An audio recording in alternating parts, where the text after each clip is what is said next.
Happy Mother's Day, gossip friends. Look, I'm just back from the store where I bought lots of potting soil, and I have my Starbucks here, and we are celebrating our very traditional Mother's Day.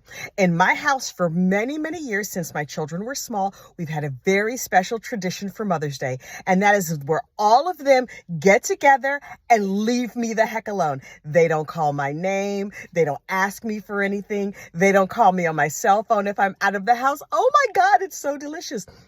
When the kids were little, my husband would just take them to the movies and then to his mother's house, and they would go celebrate her all day and leave me alone.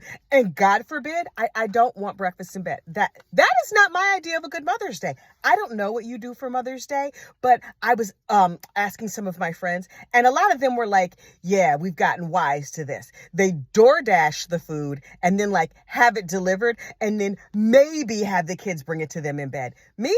I get up early because I get up earlier than everybody else. I cook what I want for breakfast, lunch, and dinner, and everybody figures out what they're going to eat, having nothing to do with me. And I just get to spend the day doing what I want to do. Today, what I want to do is garden. See, all the dirt is there. There's some blueberries back there. I'm going to repot my blueberry plants. Oh my gosh, I'm so excited. Whatever is going on in your life, I hope you're having a wonderful Mother's Day. But listen, this would not be a nice greeting from me without some gossip, because you know I have been all over the Vallow Daybell gossip. Oh yes, the verdict is in, but my research has only just begun. Dateline did an hour-and-a-half long special on Lori and all of the usual suspects, including that couple that does the Hidden True Crimes podcast. Oh, they're there and they have tea. Here's one thing I had not realized. I think I heard this in another recording that I listened to. And that is that Lori had been crazy for a long time. Like, we knew she had been like a little touched in the head for a while, but apparently, according to her brother Adam, for a very long time, she's been talking all this nonsense and her family knew about it. And their sort of justification for it was, yes, she's saying crazy things. Yes, she's out of her mind, but she's not harming anybody. Her mother said, quote, I know she's delusional, but she's not harming anybody. So therapy is not a thing in y'all's family? Like, at what point were you going to call BetterHelp or Headspace or one of those like therapy things or get that chick some medication? Y'all have health insurance? I do not understand. I don't get it. So, they knew she was crazy for a long time with like no shade to like non-murdery crazy people, but she was a little touched in the brain. For a while, the family knew about it. And when the first couple of people started dying, they were like, well, sometimes that happens.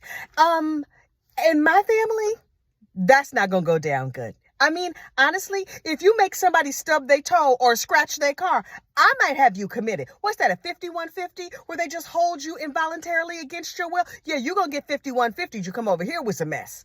But anyway, so her family knew she was crazy for a while. And then they just let it go.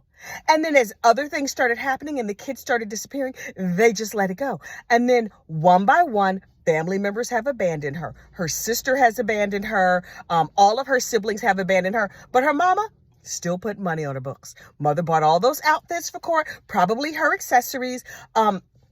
Somebody was asking how Lori's hair got curled in court and why her hair looked good. I mean, it was a little flat on the top. Not to get fashion police on your appearance when you're on trial for murder, but you know, if while we're here, we might as well talk about it.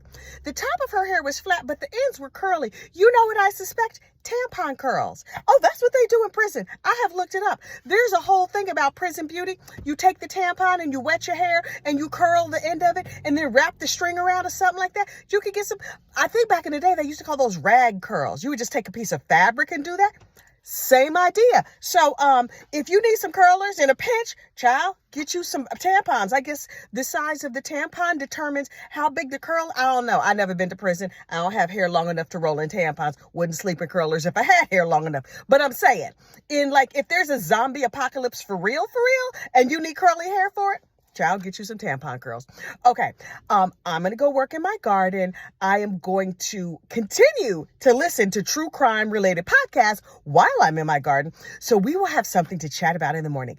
In the meantime, have a wonderful, wonderful day. I hope your family leaves you the heck alone for the day. Have a good one. Bye.